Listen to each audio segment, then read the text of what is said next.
Selamat pagi, Pak. Selamat pagi, silakan masuk. Silakan duduk. Terima kasih, Pak. Saya senang sekali bertemu Anda pagi ini. Pertemuan kita ini akan sangat bermanfaat bagi kita bila Anda terbuka mengungkapkan perasaan Anda. Anda bisa berpartisipasi dan bekerja sama menyelesaikannya bersama. Iya, Pak. Saya sangat membutuhkan bantuan, Pak. Ya, baiklah. Sebelumnya kita perlu memahami alur kerjasama kita. Saya sebagai konselor dan Anda adalah konseli saya. Selama proses konseling ini, saya berharap Anda dapat membuka hati dan perasaan Anda untuk saya bisa memahami benar apa yang sebenarnya yang Anda rasakan dan ingin Anda selesaikan dalam proses konseling ini. Saya akan menjamin kerahasiaan pembicaraan kita dan berharap bahwa Anda dapat menemukan makna positif dari pertemuan konseling kita. Iya, Pak.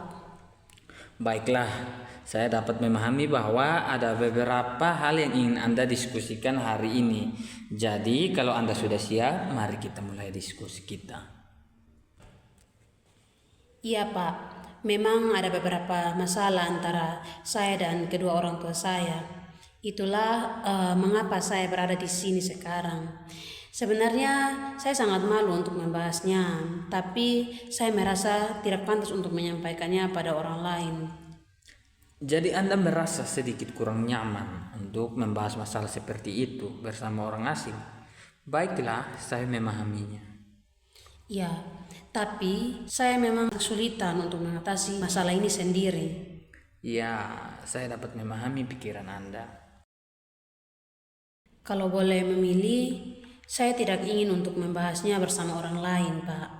Namun, saya memahami bahwa saya perlu masukan dari sudut pandang orang lain. Baiklah, saya rasa memang di awal saya selalu mengatakan bahwa memang terasa kurang nyaman untuk berbagi rasa dengan orang asing, terutama untuk masalah yang sangat pribadi seperti itu. Bahkan saya pun tak bisa memprediksi bagaimana perasaan Anda setelah ini. Saya telah bertemu banyak orang yang merasa kurang nyaman hingga mereka perlahan mulai lebih terbuka dan santai untuk bercerita. Semoga setelah beberapa waktu Anda merasa lebih santai untuk berada di ruangan ini. Ya, saya setuju dengan Pak. Ya, bagus itu. Kita lihat saja nanti bagaimana ke depannya.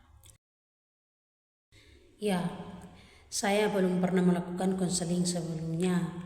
Namun atas saran dari wali kelas saya, maka saya mengambil langkah ini, Pak. Betul. Oke. Tadi Anda bilang lebih suka menyelesaikan masalah Anda sendiri dan melakukan segala sesuatu sendiri. Saya pikir itu akan menjadi sudut pandang yang seimbang untuk menyelesaikan masalah Anda secara mandiri dan dengan mendapatkan sudut pandang dari orang lain. Jadi saya rasa proses ini akan banyak memberi manfaat pada Anda. Bagaimana menurut pendapat Anda? Ya, memang saya belum berhasil melakukannya sendiri, Pak. Kita coba saja. Ya, mungkin ini bisa memberi Anda sedikit pencerahan. Oke. Jadi agar saya lebih memahami situasi Anda, ada baiknya Anda ceritakan dulu apa saja yang Anda alami hingga saat ini. Pada awalnya hubungan saya dan orang tua saya itu baik-baik saja. Terkadang saya melihat orang tua saya kehilangan kendali atas diri saya. Biasanya saya berpikir bahwa hal ini sudah biasa terjadi dan mereka menyadari bahwa perilaku mereka. Tapi akhir-akhir ini kondisinya agak sedikit berbeda. Mereka sering marah-marah dan kehilangan kesabaran. Dan itu cukup meresahkan saya sekarang. Oke. Jadi kalau boleh saya ringkas, orang tua Anda menjadi lebih sering marah, tapi Anda masih bisa meredakan dan menenangkan emosi mereka. Tapi belakangan ini orang tua Anda menjadi lebih mudah tersinggung dan emosinya menjadi lebih mudah meledak-ledak. Dan Anda mengkhawatirkan pengaruhnya kepada diri Anda dan adik Anda. Iya Pak, saya baru kelas 2, saya belum tamat. Hasil belajar saya sewaktu kelas 1 ya masih bisa saya terima meskipun tidak secemerlang sewaktu SMP dulu. Sedangkan adik saya masih SD, akan sangat sulit nantinya jika dia dibesarkan dengan lingkungan yang demikian. Iya, Anda sangat sayang terhadap adik Anda. Tetapi saat ini saya juga merasa bahwa semakin jauh hasrat dan nilai belajar tersebut, jadi saya mulai khawatir akan pengaruhnya pada hasil belajar saya saat ini, Pak. Ya, ya.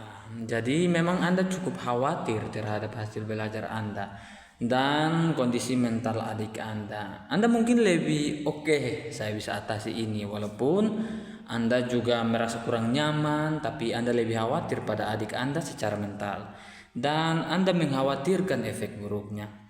Setiap hari hanya Anda habiskan untuk menunggu bila tiba-tiba ada ledakan emosi dari orang tua Anda. Benar seperti itu. Ya, saya lebih mengkhawatirkan saya dan adik-adik saya, Pak. Karena ada satu lagi adik saya yang belum sekolah. Daripada kondisi hubungan kami dan orang tua kami. Oh ya, oke, teruskan. Jadi penting bagi saya untuk melakukan apapun yang saya bisa untuk menyatukan semuanya. Oke, ya, Bagi saya, semua itu untuk menyelamatkan mereka. Tapi perhatian besar saya pada adik yang belum sekolah. Karena sebelumnya ada beberapa kejadian ketika dia berhadapan langsung dengan ledakan kemarahan dari bapak saya. saya terkesan dengan upaya Anda untuk memperhatikan adik-adik Anda, dan Anda ingin mengutamakan mereka. Anda ingin memastikan mereka berada di lingkungan yang stabil, dan itu adalah kerja bagus Anda sebagai seorang kakak mereka dalam menjaga mereka. Saya hanya ingin memastikan bahwa saya masih bisa berguna bagi mereka dan adik-adik saya. Ya, ya, nampak sekali ketika Anda berbicara tentang mereka. Tentu mereka sangat spesial bagi Anda, sangat penting bagi Anda. Iya Pak, mereka sangat penting bagi saya.